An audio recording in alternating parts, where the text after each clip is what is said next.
벌써 20년 전의 일입니다. 제가 청년이었을 때 다니던 교회 지하에는 넓은 지하 기도실이 있었습니다. 한 저녁 8시만 되면요, 성도님들이 오셔가지고요, 그 기도실을 꽉 채워서 열심히 기도를 하셨습니다. 그런데 기도하는 모습들을 보면요, 정말 자기 스타일이 있더라고요. 한 분도 똑같이 그렇게 기도하는 분이 없었습니다. 다 자기만의 스타일을 가지고 하나님께 기도를 드렸습니다. 그 중에서도 정말 너무 독특하게 기도를 하셔서 20년이 지난 지금까지도 제 기억에 생생한 분이 계십니다. 그분은요, 기도를 어떻게 하시냐면요, 시조를 읊듯이 기도를 합니다. 우리가 시조를 어떻게 읊습니까? 정산이 벽계수야, 이렇게 시조를 읊죠. 그분은요, 기도를 이렇게 하십니다. 하나님 아버지 도와주소서. 그러면요, 여기저기서 어깨가 들썩들썩거립니다. 여러분, 왜 들썩거릴까요? 너무 웃겨서 웃음을 참지 못하는데, 그분은 너무 진지하게 기도를 하시니까 차마 웃음소리를 내면서 기도할 수가 없기 때문입니다. 그래서 속으로만 킥킥킥 거리면서 어깨를 들썩들썩 하면서 웃는 성도님들이 많이 계셨습니다. 저도 기도하다가 그 시조 기도를 들으면 얼마나 웃음이 나오는지 몰랐습니다. 그런데요, 어느 날부터 그 집사님께서 시조 기도를 버리시고, 시조 기도 스타일을 버리시고, 정말 이 속에서 쥐어짜내는 그 짜크의 기도, 부르짖는 기도, 그 기도를 하나님께 드리기 시작하시는 것입니다. 그래서 어찌된 연유인지 제가 알아보니까 그 집사님 가족 중에 한 분이 큰 어려움에 당하셔서 그 가족을 위해서 집사님이 정말 필사적으로 기도를 하시는 것이었습니다.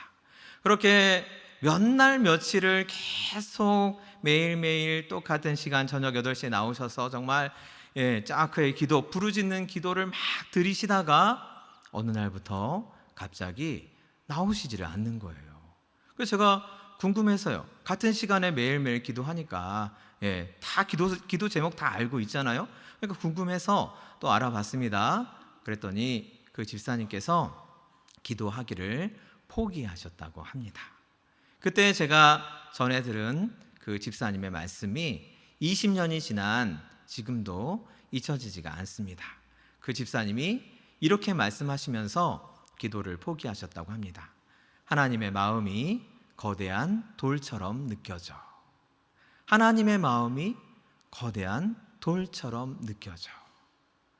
여러분, 우리도 기도하다 보면 때로는 하나님의 마음이 정말 거대한 돌처럼 느껴질 때가 있습니다. 하나님께 간절히 매달릴수록 정말 하나님은 꿈쩍도 안 하시는 정말 거대한 돌처럼 차갑고 무거운 하나님처럼 그렇게 느껴질 때가 있습니다. 그럴 때 우리는요, 지금 내가 막 하나님께 기도드리는 그 기도 제목을 다 내려놓고 이런 생각에 골몰하게 됩니다. 하나님, 왜 나한테 이렇게 돌처럼 대하십니까? 제가 어떻게 하면 하나님의 이 돌 같은 마음을 움직일 수가 있겠습니까? 이 생각에만 빠져들게 됩니다. 더 이상 기도로 앞으로 나아갈 수가 없어요. 기도의 전진을 할 수가 없습니다. 여러분, 과연 하나님의 마음은 우리가 기도할 때 돌 같은 마음이 되시는 걸까요?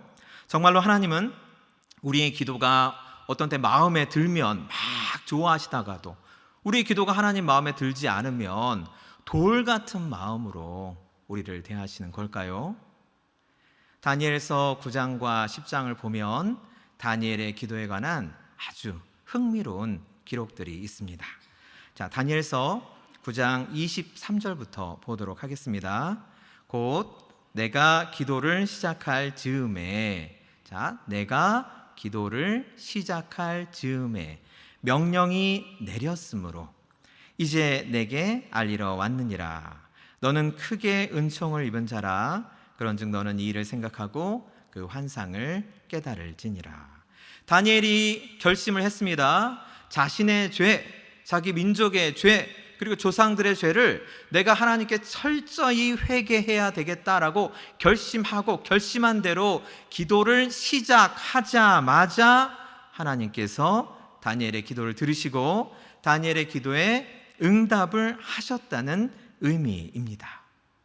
다니엘서 10장에도요 똑같은 일이 반복이 됩니다. 다니엘서 10장 12절 말씀인데요, 그가 내게 이르되 다니엘아 두려워하지 말라. 내가 깨달으려 하여 내 하나님 앞에 스스로 겸비하게 하기로 결심하던 첫날부터 내 말이 응답받았으므로 내가 내 말로 말미암아 왔느니라.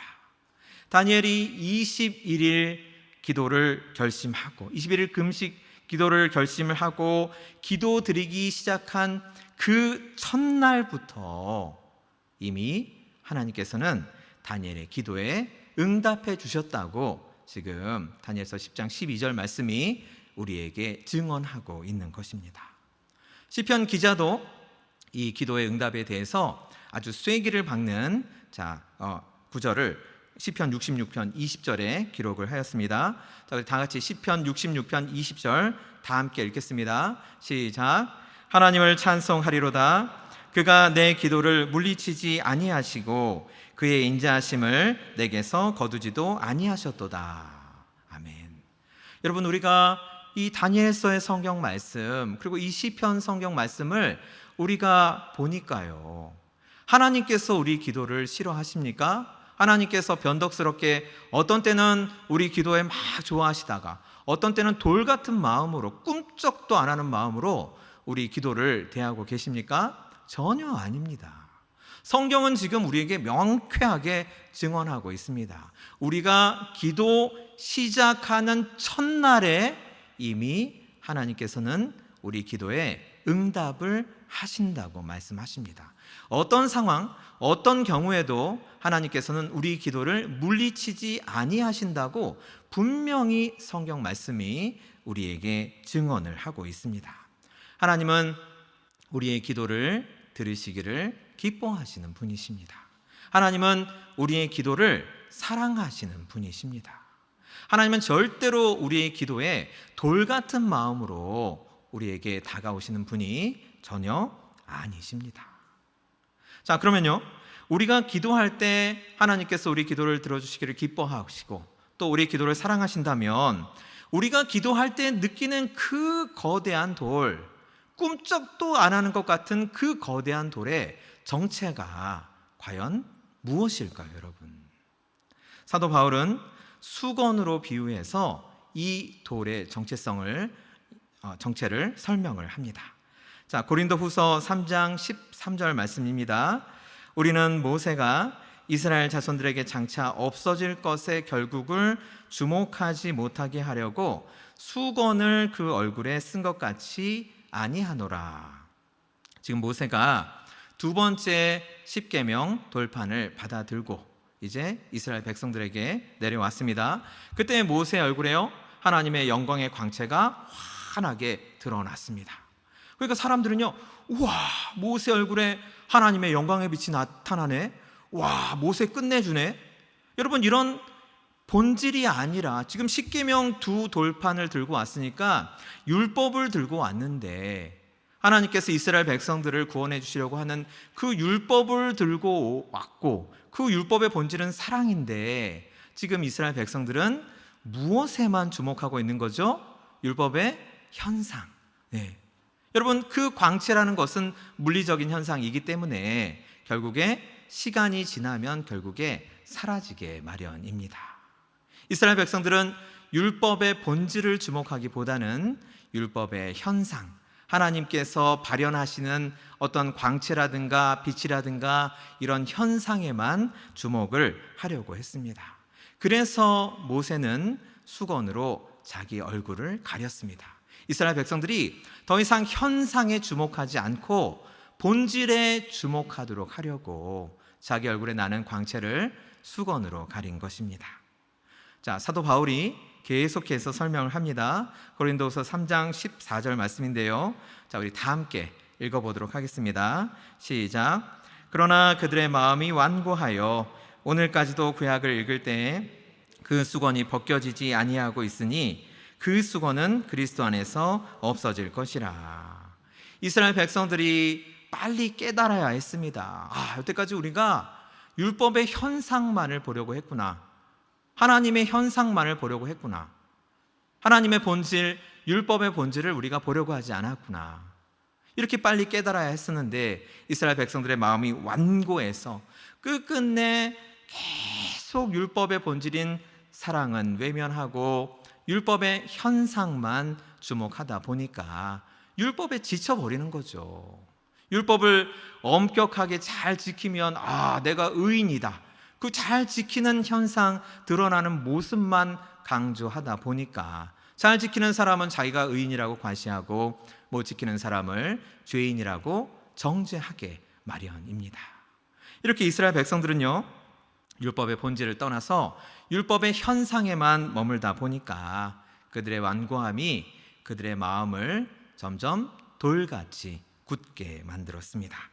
스스로 자기 마음을 생명이 없는 돌과 같이 만든 것입니다. 여러분, 우리라고 다르겠습니까? 우리라고 정말 이스라엘 백성들과 다를까요?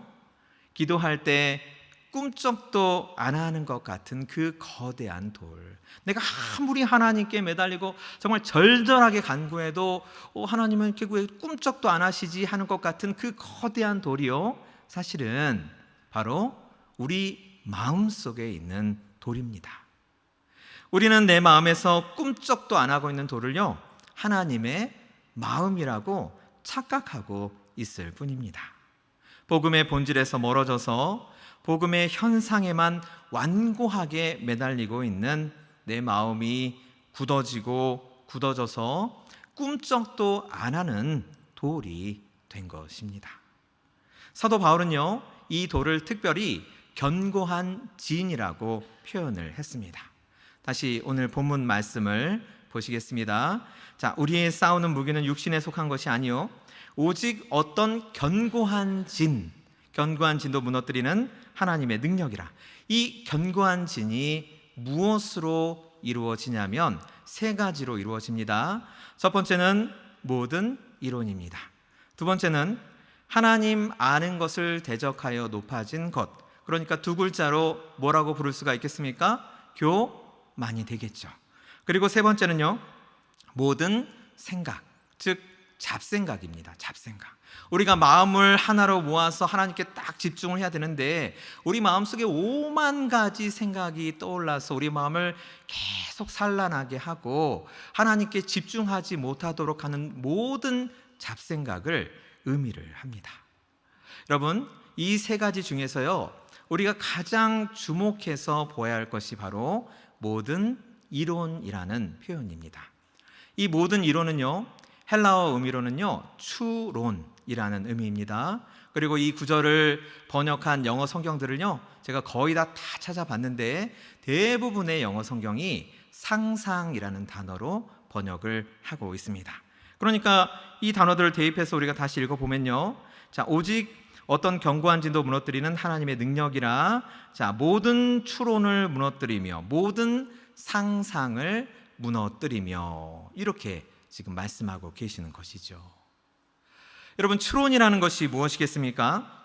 추론은 어떤 사실이 있으면, 어떤 팩트가 있으면 그 사실로부터 생각을 출발시키고 그 생각에 또 생각을 덧붙이고 또 생각을 덧붙여서 어떤 생각이 나한테 그것이 옳다라고 생각하면서 그 생각이 내 안에 확고하게 자리 잡는 것을 말을 합니다. 여러분, 제가 이 추론의 과정을 좀 예를 들어서 설명드리겠습니다. 지금 사실이 있습니다. 어떤 사실이냐면 부모님 두 분이 모두 A라는 병에 걸리셨다라는 사실이 있습니다. 이것은 어디까지나 제가 예를 들어서 설명해 드리는 것입니다. 자, 그러면 이 사실을 가지고요, 추론을 하기를 시작합니다. 먼저 유전학 이론을 우리가 흔히 적용을 하죠. 내가 부모님한테서 태어났으니까 나도 그 부모님으로부터 유전자를 물려받았겠구나. 그 병에 걸리기 쉬운 유전자가 내 안에 있겠구나. 이렇게 추론을 하는 겁니다. 그 생각이 나한테 딱 들어오는 거예요. 자, 그 다음에 더 나아가서요, 이제 의학 이론을 적용하는 거죠. 의학이론에 보면은 가족력을 중시하죠. 그러니까 가족력이 있으면 그 병의 발병률이 더 높아지네, 이렇게 또 추론을 합니다. 그 다음에는 인터넷을 검색하면서 그 병의 증상이 어떻더라, 통증이 어떻더라, 그 병에 걸렸을 때 생활이 얼마나 어려워진다더라, 이런 모든 검색 내용을 통해서 추론을 계속 강화하게 됩니다. 자, 최종적으로 이 부모님은 두 분 모두 A라는 병에 걸리셨다는 이 사실로부터 어떤 최종적인 추론이 생기겠습니까? 자, 나도 결국 그 병에 걸리겠구나라는 추론을 하게 되죠. 여러분, 내 마음속에요, 이 생각이 들어오면, 나도 결국 그 병에 걸리겠구나라는 이 생각이 들어오면요, 자동적으로 상상이 시작됩니다. 내가 그 병에 걸려서 막 고통스러워하고, 내가 옛날에 우리 부모님 그 병에 걸리셨을 때 힘들어하시는 그 모습이 나한테 다시 투영되고, 막 이런 상상이 자동적으로 시작이 됩니다. 그 상상은 우리 마음에 무엇을 만들어냅니까? 걱정, 근심, 불안, 이것들이 더 심해지면, 이 부정적인 감정들이 더 심해지면 건강, 염려증까지 발전하게 되죠. 이 부정적인 감정들이요, 우리가 하나님 말씀 안으로 들어가지 못하도록 하는 장벽, 견고한 진이 됩니다. 제가 지금 말라기 4장 2절 말씀을 보여드렸는데, 하나님께서는 우리 건강에 대해서 말라기 4장 2절 말씀으로 약속을 해주십니다. 성경에 보면 수많은 건강에 대한 하나님의 약속의 말씀이 있습니다. 우리가 그 말씀 안으로 들어가서 그 말씀의 축복을 누리면서 살아야 되는데, 우리가 추론을 하고 추론으로부터 상상이 일어나고 상상으로부터 부정적인 감정이 내 마음에 꽉 들어차면 우리는 그것들이 견고한 진이 되어서 하나님 말씀 안으로 들어가지 못하게 되는 것이죠. 하나님께서는요, 우리에게 어떻게 말씀하셨습니까?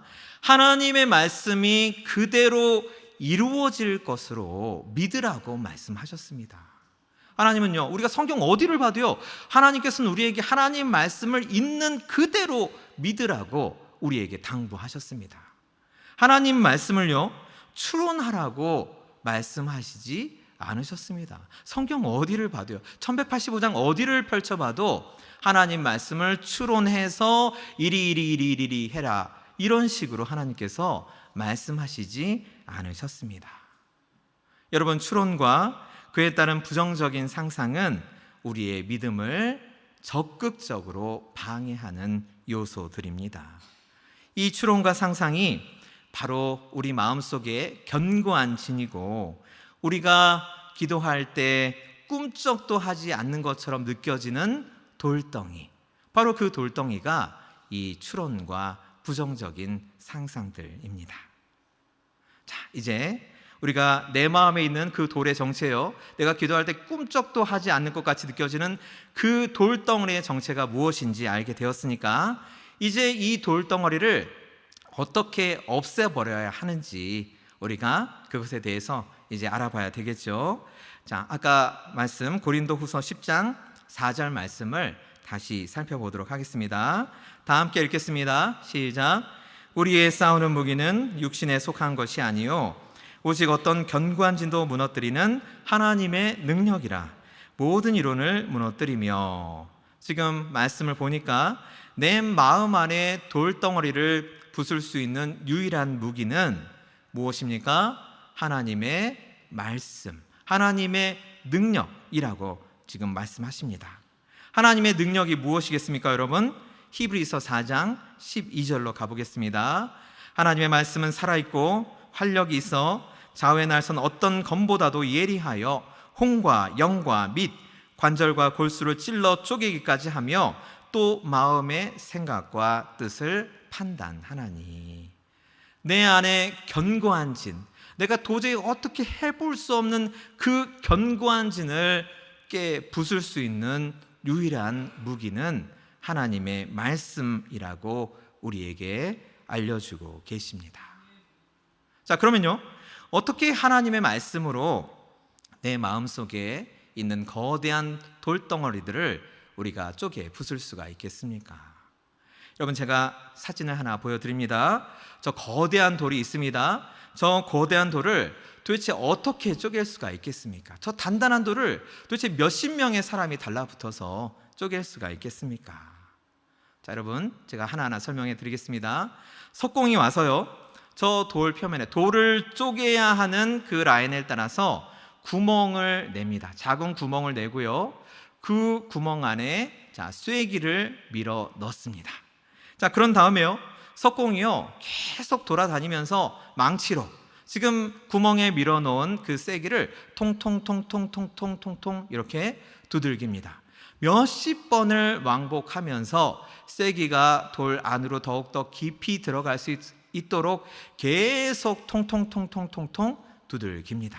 정말 지루하고 반복 또 반복을 해야 되는 그런 작업입니다. 자, 그렇게 어느 정도 쐐기가 돌 안으로 들어갔다 싶으면요, 이 석공이 지뢰를 가지고 돌 끝에서 살짝 돌을 이렇게 밉니다. 그러면요, 놀랍게도 그 돌이 반으로 쫙 갈라집니다. 저렇게 사진에서 보시는 바와 같이 석공이 지뢰로 돌을 조금만 밀면요, 돌이 쫙 갈라집니다. 그 다음에는 포크레인 몰고 와가지고 돌을 분리시키면 되는 거예요. 여러분, 도저히 분리될 수 없을 것만 같은 저 돌, 저 거대한 돌, 몇 명이서 분리했죠? 몇 명이서 저 돌을 깼죠? 석공 딱 한 명이 저 거대한 돌을 부숴냈습니다. 여러분, 우리 마음속에 있는 돌도 마찬가지입니다. 우리가 하나님의 말씀을 쐐기 삼아서 우리 마음에 밀어 넣고, 그리고 하나님 말씀을 계속 묵상하고 또 기도의 망치, 찬양의 망치, 묵상의 망치로 계속 통통통통통통통통 매일매일 통통통통통통 이렇게 두들길 때 도저히 깨질 것 같지 않은 우리 마음속의 돌, 도저히 무너져 내릴 것 같지 않은 우리 마음속의 견고한 진이 다 무너져 내릴 수가 있는 것입니다. 다만 저 석공이 저렇게 지루하게 계속 반복해야 하는 것처럼 우리도요, 어떻게 보면 성경 말씀을 읽는 게 굉장히 지루한 일이죠. 그렇게 성경 말씀이요, 여러분 재미있다거나 그러지는 않습니다. 반복 정말 지루할 정도로 계속 반복하고 반복해서 읽으면서 하나님 말씀의 쐐기가 내 마음에 돌에 박히도록 우리가 노력을 해야 하는 것입니다. 그러다 보면 어느 순간에 내 마음속 거대한 돌이 순식간에 쪼개져 나갑니다. 추론과 상상이라는 그 견고한 진이 하나님의 말씀이라는 그 쐐기로 쪼개져 나가게 됩니다. 여러분, 제가 예전에요, 인생에 정말 나락까지 떨어져서, 인생의 밑바닥까지 떨어져서 몸은 다 지치고 마음은 꽁꽁 얼어버린 때가 있었습니다. 하나님 말씀에 대한 신뢰가 다 사라지고, 그래서 말씀을 읽으면요, 막 말씀이요 제 마음에서 튕겨나가는 게 눈에 보일 정도였습니다. 성경에 있는 그 무수히 많은 축복, 그 축복들은 왜 하필이면 나한테만은 예외일까? 이런 생각 정말 많이 했습니다. 하나님, 왜 저는 하나님께 미운 오리 새끼입니까? 이렇게 하나님께 눈물 흘리면서 하나님께 기도드렸던 적도 정말 많습니다. 그때 제가 기도원을 참 많이 갔는데요, 하루 종일 기도하다가 지쳐서 이제 기도원 뒷산에 올라간 적이 있었습니다. 그때 날씨가 굉장히 추웠습니다. 이렇게 계곡, 그 뒷산에 있는 계곡에 갔더니 계곡물이 꽁꽁 얼어 있는 거예요. 그래서 계곡물 그 얼음판 위로 이렇게 왔다 갔다 하다가 좀 얼음이 이렇게 패여 있는 부분을 발견하고 그냥 뭐 아무 생각 없이 굵은 나뭇가지 하나 가져다가 그 얼음 구멍에 밀어 넣었습니다. 좀 이 나무가 좀 단단하게 박히라고 좀 힘을 써서 밀어 넣었습니다. 그냥 뭐 별로 달리 할 것도 없으니까, 시간은 넘쳐나고 할 것도 없으니까요, 그냥 뭐 내가 여기 왔다는 표시 남기고, 또 이렇게 얼음에 밀어 넣은 나뭇가지가 뭐 앞으로 어떻게 될까, 그냥 괜한 호기심이 생겨서 그렇게 나뭇가지를 밀어 넣었습니다. 자, 그 뒤로 이제 2주일이 지나서 제가 다시 기도원에 올라와서 그 계곡을 찾아갔습니다. 지금 보시는 사진이 제가 2주 전에 나뭇가지를 얼음에 밀어 넣고 나서 2주라는 시간이 흘러서 저렇게 바뀌었더라고요. 이 나뭇가지 주위에 얼음이 많이 녹아내렸고, 그리고 나뭇가지가요, 제가 처음에 꽂았던 것보다 훨씬 깊게 내려가 있었습니다. 제가 자세히 관찰을 해보니까요, 이게 날씨가 이제 계속 추운 건 아니잖아요. 추웠다가, 그러니까 추울 때는 막 얼었다가, 또 날씨가 풀리면 녹았다가, 이렇게 얼었다가 녹았다가를 반복하니까 나뭇가지가 그 얼음과 마찰도 생기고, 또 나뭇가지가 점점 뭐 바람에도 흔들리고 하다 보니까 그 주위의 얼음들을 조금씩 파낸 것 같았습니다. 그리고 제가 더욱더 자세히 보니까요, 그 꽁꽁 얼어있는 그 계곡물 얼음 밑바닥으로 아주 미세한 물줄기가 흐르고 있는 것을 발견했습니다. 나뭇가지가 점점 내려가다가요, 그 미세한 물줄기랑 만나서 나뭇가지가 그 미세한 물줄기로부터 물을 빨아올리기 시작하고, 그 빨아올린 물이 주위의 얼음과 계속 부딪히다 보니까 얼음이 점점 녹아서 저렇게 나무 주위에 구멍이 생기고 나뭇가지가 깊이 내려가게 된 것이었습니다. 여러분, 제가 이때요 크게 깨달았습니다. 계곡물이 아무리 꽁꽁 얼어붙어 있어도 얼음 밑에 한 줄기 물은 남아 있습니다. 그 한 줄기 물은요, 다음에 다시 찾아올 봄날을 기약하면서 여전히 흐르고 있었습니다. 마찬가지로 내 마음이 아무리 꽁꽁 얼어붙어 있다 할지라도 내 마음 깊은 곳에는 주님의 보혈이 흐르고 있구나, 주님의 사랑이 흐르고 있구나, 제가 깨달았습니다. 꽁꽁 얼어붙어 있는 내 마음에 내가 다시 한번 내가 말씀의 나뭇가지를 꽂으면 그 말씀이 나를 내 마음속 깊은 곳에 흐르고 있는 주님의 보혈, 주님의 사랑과 다시 만나게 해줄 수 있겠구나, 이런 생각을 했습니다. 그리고 다시 계곡에서 내려와서 기도원에 들어가서 성경을 펼쳐들고 정독하기 시작했습니다. 사랑하는 성도 여러분, 도저히 뚫고 들어갈 수 없어 보이는 얼음 같은 마음, 도저히 쪼개질 수 없을 것 같아 보이는 거대한 돌덩이 같은 내 마음이어도 말씀을 꽂으면 그 말씀으로 말미암아서 내가 다시 주님의 보혈, 주님의 사랑과 만나게 됩니다.